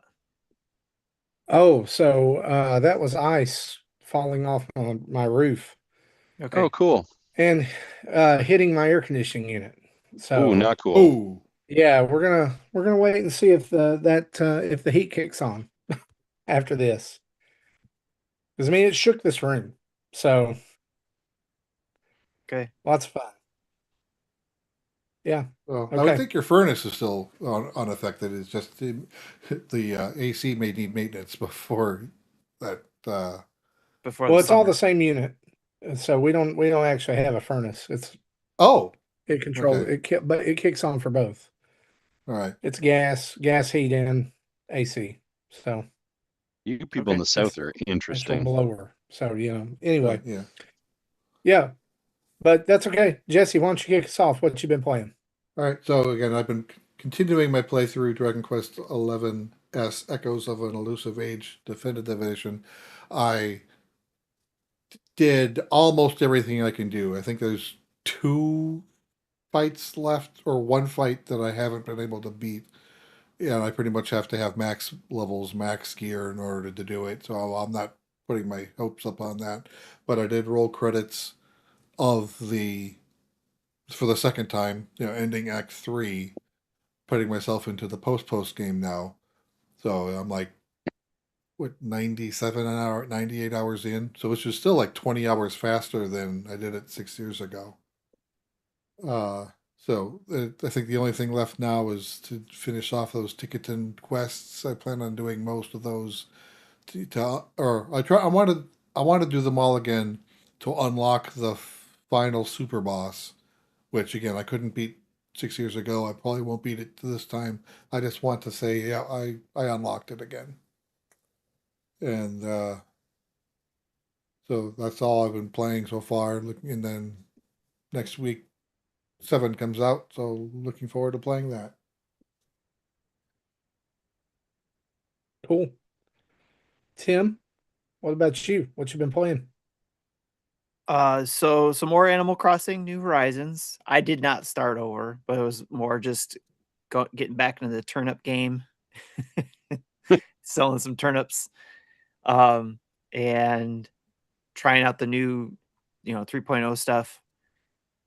So enjoying my time, just kind of getting through there and kind of getting back into the cycle of things, going in, selling stuff, getting some more money, getting some more, what do you call it?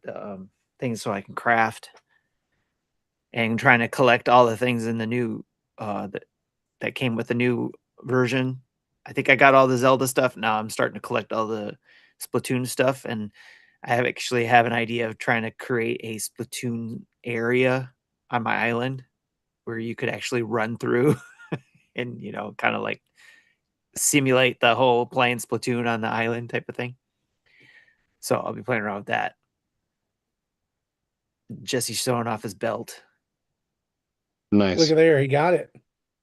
Yeah, I completely forgot where I put this, and I'm like, oh, I put it over there.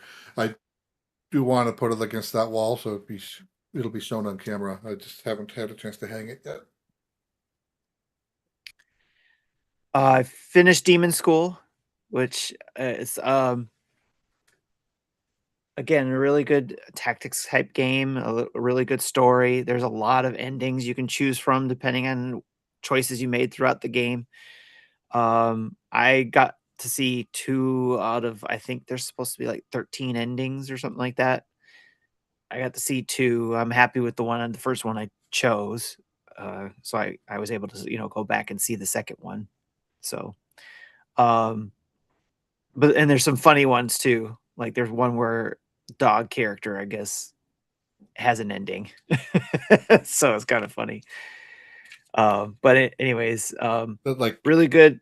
anthropomorphic or like mascot or both? There's an actual one of the characters. She was an animal lover, and she can use the dog as a companion. And Okay. the companion actually does the damage. So the dog that was the companion actually has an ending of its own. If you So the dog itself isn't a playable character, but basically the weapon of the girl. Yeah. Okay. So Yeah, it's not she like doesn't do Koromaru. yeah, it's not like she doesn't do any weapons or anything like that. The animals she uses is I was the wondering if it weapon. was a Koromaru Teddy Mona situation from like Persona, but it doesn't sound like that's the case. It's like Nope. Shadow from Final Fantasy. He used the dog Okay. as a weapon. Yeah, it's again, I think I was mentioning this towards the end. If I didn't, it was basically, I think it dragged on a little too long. Like, and there was a lot of samey parts, but the parts that weren't samey were really good. So it was like, but the grid was very samey, and the things you fight and just kind of like those type of things. There wasn't anything new, so it kind of dragged on. It felt like, but towards the end, it kind of there was really good story and completing it, and really long fights, but it was really, really good overall. So I highly recommend Demonschool for if you're a tactics game person, check that out. And then I downloaded this evening Grid Legends because it's a racing game, and I wanted to check it out. To hear your opinion on this. And I'm going to be playing it some more. There's more I got to play before I give like overall feel for it or opinion on it. But I guess if you just first impressions, it does the typical driving thing where you got to learn some of the things, and you're not necessarily earning a driver's license or anything like that because you start off as a rookie. You do earn levels depending on how you race. You can pick your difficulty on how hard you want to race. I did find that between using the Joy-Cons suck at controlling vehicles because it's not a tight enough controls.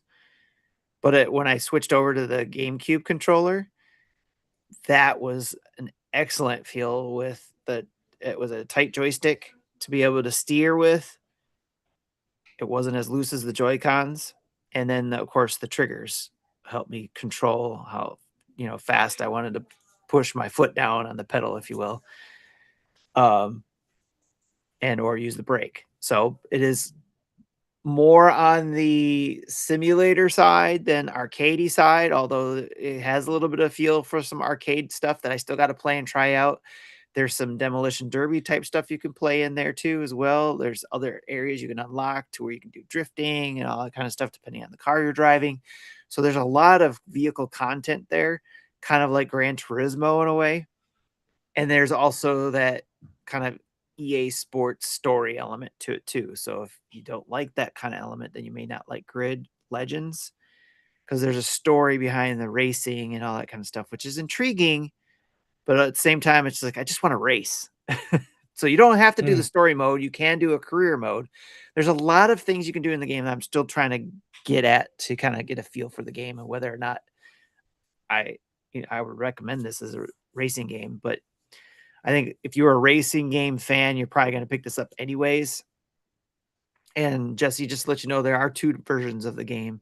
You can get the Grid Legends Deluxe Edition, or you can just get Grid Legends. Okay, well, I'm looking at the Nintendo website, and the Deluxe Edition was the only edition I saw. Okay. I thought I saw 2 different versions, so okay. Because I think the Deluxe Edition is a little bit more expensive. But anyways, Grid Legends, again, I am actually looking forward to seeing that new steering wheel controller that GameSir, I think, showed off at CES. It's actually it's like a regular, like almost like Pro controller with a steering wheel right in the middle that you can control with your thumbs. Oh boy. And a lot of people said it actually felt really good to control it, believe it or not, with your thumbs like that. You had more control over it and your fingers were in the right place to use everything else. So kind of curious about that. But the GameCube controller definitely improved my feel for Grid Legends and how to control my car. So I'm hoping that there is going to be some sort of Pro controller or separate controller you can buy that, so you don't have to rely on getting a GameCube controller in order to use the analogs shoulder buttons. Cool. Justin, what you been playing, man? Yeah, I've been playing Final Fantasy VII Remake Intergrade. I am at Chapter 5 into it. I absolutely am loving my time with it. This is so much fun. It plays smoothly on the Switch 2. It's great. I'm loving all of it. People should play it. That's my recommendation. And I've been playing the demo to Dispatch. check it out. Yeah, do the demo. There's a demo there for you. And I've been playing Dispatch, and I think it's great. I think the voice acting is incredible. The gameplay is fun. The story is good. I finished they did an episodic rollout. I finished episode 1 already. It was about 40 minutes, maybe tops. Highly recommend checking it out. Despite all the censorship, it's really good. it's well worth it. I can see why people were disappointed that it didn't get some Game of the Year nominations, but I can also see why it ended up on people's games. So that recommendations, I do it. Those are two great games to play. Are you playing Actually, the Switch 2 edition? Sorry? Are you playing the Switch 2 edition? I am, yeah. I'm actually kind of glad that it is censored because I kind of want to play it in front of, like my mom. Yep. Oh, there you when I'm go. playing in the living room. That's fair. And I'd feel kind of weird if it wasn't. That could be censored, awkward. Right? Yeah. Absolutely. So I've also been playing Final Fantasy VII Remake INTERGRADE, and I echo what Justin said. It's a very, very, very, very good port of this game for Switch 2. It gives me a lot of hope for what we'll see in the future. I'm a little bit behind you. I'm in Chapter 3. I have not been spending as much time with it as you have because also a couple of nights ago, I looked at Aaron and I said, hey, remember when we used to play games together and you would like read the FAQ or you would read the guide and you would tell me what to do? And she was like, yeah. And I was like, so I've only beaten the original Legend of Zelda once in my lifetime, and I'd like to do that again. And so we went through it in 2 hours and 30 minutes. Wow. So, That's about right. Yeah. With the 100%, all the heart containers, all the extras, all the stuff. Even if it said, hey, you don't need this, we did it. And so I had a blast with that. Did you try to collect extra heart containers early before going into the dungeon? Yeah, that's what I like to do. I like to get the white sword first and then go into level 1. I had the blue ring and the white sword and 5 or 6 hearts before I went into the first dungeon. Yeah, and then with the rollback, it's really easy to cheat at money-making game. It is, but we didn't have to do that. I didn't play any money-making games. I did all of the mobbling, like here's some stuff. Here's Yeah, it's because with the cost of the blue ring, money-making games can help. Yep, I can see that. Well, we did that, and I've also been finishing up and playing a little bit more of Pixel Lines 2. I'm 2 puzzles away from what I think is the end. So, looking forward to that being done. Not because I hate the game, but because it's been working on it for a while now. And I'll probably pick Dispatch up here within the next couple of days for that. Well, guys, here's what we're going to do. I know we said last week that our community spotlight was going to be on this show, but we also said unless there was like a big load of Nintendo news, and guess what? There was a big load of Nintendo news. And so barring a direct next week, we will get to your comments and questions on next week's show. And if not, even if there is, we're going to go ahead and try to fit them in next week as well. But that's now going to be next week also. Roger. That's a big week. Roger's on next week. Base is going to be joining us next week. So if you have questions or comments for Roger, you can go ahead and send those in to the usual channels, and we'll get to those here as we close out the show. Thanks for hanging with us. Who was it? One of the big Twitter accounts said Stealth. Yeah, Stealth called out Roger by name as one of the people, but it sounds like a lot of these content creators are getting on a flight to meet with Nintendo about something. So there are some photos that are already been published out. Whether he can talk about it next week or not, we'll find out. We'll give it the good old college try. Definitely will. Yeah. Well, guys, this has been episode 564 of Nintendo Dads. We want to thank you for hanging with us. And as we close out the show, we want to say a huge thanks to our Patreon producers. That's Dave Ernsberger, Jacqueline Amira, and an anonymous Patreon producer, as well as 100 plus other friends of the show over at patreon.com/Nintendo Dads. You can head over there for as little as $1 a month. You can be part of the army that's changing the world and helping us to make content better and better and more each and every month over here at Nintendo Dads. We want to say a huge special thank you to all of our Twitch subscribers, Twitch followers, and YouTube subscribers as well. And remind you, if you're not following us or subscribe to us on those channels, be sure to mash those buttons, subscribe, like, share, all those things. Sharing is caring. And thank you, everybody. We wouldn't be here if it weren't for you. Head over to nintendodads.org for our Nindads family of podcasts, as well as other recommended podcasts, YouTube videos, tweets, social media, Patreon, and Extra Life pages, and of course, Nintendo Dads merch. And speaking of merch, treat yourself by heading over to our sponsor, Manscaped, at manscaped.com, where you can use the code NINDADS, that's NINDADS, to get 20% off your order for, just all your winter grooming needs over there at manscaped.com. Email us at nintendodads@gmail.com or call in and leave a voicemail at 929-25-NDADS. That's 929-256-3237.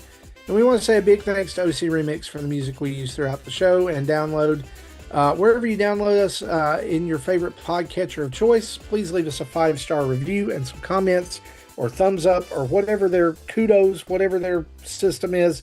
It just helps people find the show and it makes you a better person. It's proven, it's scientific. It works. Hey guys, thanks for hanging with us again. For me, for Tim, for Jesse, for Justin. We'll see you next week right here on the Nintendo Dads podcast. Bye-bye.